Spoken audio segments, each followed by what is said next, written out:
पौधे जड़ों द्वारा भूमि से पानी एवं पोषक तत्व, वायु से कार्बन डाइऑक्साइड तथा सूर्य से प्रकाश ऊर्जा लेकर अपने विभिन्न भागों का निर्माण करते हैं। पोषक तत्वों को पौधों की आवश्यकता अनुसार निम्न प्रकार वर्गीकृत किया गया है।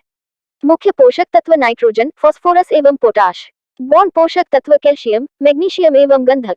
सूक्ष्म पोषक तत्व लोहा, zinc, copper, manganese, molybdenum, boron एवं क्लोरीन। पौधों में आवश्यक पोषक तत्व एवं उनके कार्य।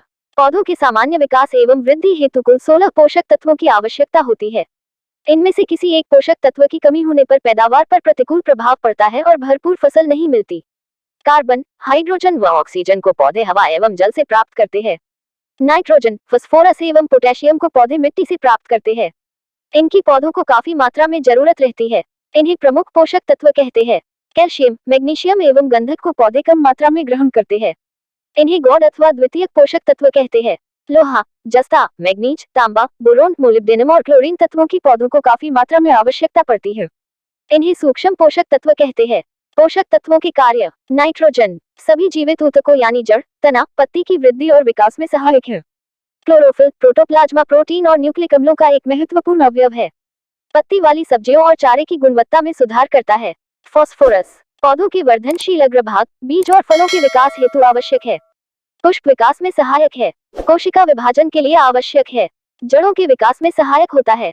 न्यूक्लिक अम्लों, प्रोटीन, फास्फोलिपिड और सहविकारों का अवयव है। अमीनो अम्लों का अवयव है। पोटेशियम एंजाइमों की क्रियाशीलता बढ़ाता है। ठंडे और बादलयुक्त मौसम में पौधों द्वारा प्रकाश के उपयोग में वृद्धि करता है, जिससे पौधों में ठंडक और अन्य प्रतिकूल परिस्थितियों को सहन करने की क्षमता बढ़ जाती है। कार्बोहाइड्रेट के स्थानांतरण, प्रोटीन संश्लेषण और इनकी स्थिरता बनाए रखने में मदद करता है।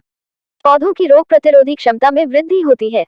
इसके उपयोग से दाने आकार में बड़े हो जाते हैं और फलों और सब्जियों की गुणवत्ता में वृद्धि होती है। कैल्शियम कोशिका भित्ति का एक प्रमुख अवयव है, जो कि सामान्य कोशिका विभाजन के लिए आवश्यक होता है। कोशिका झिल्ली की स्थिरता बनाए रखने में सहायक होता है। एंजाइमों की क्रियाशीलता में वृद्धि करता है। पौधों में जैविक अम्लों को उदासीन बनाकर उनके विषाक्त प्रभाव को समाप्त करता है। कार्बोहाइड्रेट के स्थानांतरण में मदद करता है। मैग्नीशियम क्लोरोफिल का प्रमुख तत्व है, जिसके बिना प्रकाश संश्लेषण भोजन निर्माण संभव नहीं है। कार्बोहाइड्रेट उपापचय, न्यूक्लिक अम्लों के संश्लेषण आदि में भाग लेने वाले अनेक एंजाइमों की क्रियाशीलता में वृद्धि करता है। फास्फोरस के अवशोषण और स्थानांतरण में वृद्धि करता है। गंधक प्रोटीन संरचना को स्थिर रखने में सहायता करता है। तेल संश्लेषण और क्लोरोफिल निर्माण में मदद करता है। विटामिन की उपापचय क्रिया में योगदान करता है। जस्ता पौधों द्वारा फास्फोरस और नाइट्रोजन के उपयोग में सहायक होता है। न्यूक्लिक अम्ल और प्रोटीन संश्लेषण में मदद करता है।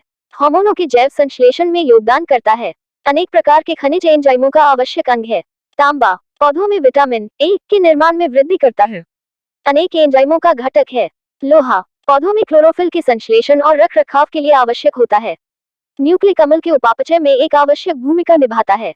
अनेक एंजाइमों का आवश्यक अवयव है। मैग्नीज प्रकाश और अंधेरे की अवस्था में पादप कोशिकाओं में होने वाली क्रियाओं को नियंत्रित करता है। नाइट्रोजन के उपापचय और क्लोरोफिल के संश्लेषण में भाग लेने वाले एंजाइमों की क्रियाशीलता बढ़ा देता है। पौधों में होने वाली अनेक महत्वपूर्ण एंजाइम युक्त और कोशिकीय प्रतिक्रियाओं के संचालन में सहायक है। कार्बोहाइड्रेट के ऑक्सीकरण के फलस्वरूप कार्बन ऑक्साइड और जल का निर्माण करता है। बोरोन प्रोटीन संश्लेषण के लिए आवश्यक है। कोशिका विभाजन को प्रभावित करता है। कैल्शियम के अवशोषण और पौधों द्वारा उसके उपयोग को प्रभावित करता है। कोशिका झिल्ली की पारगम्यता बढ़ाता है।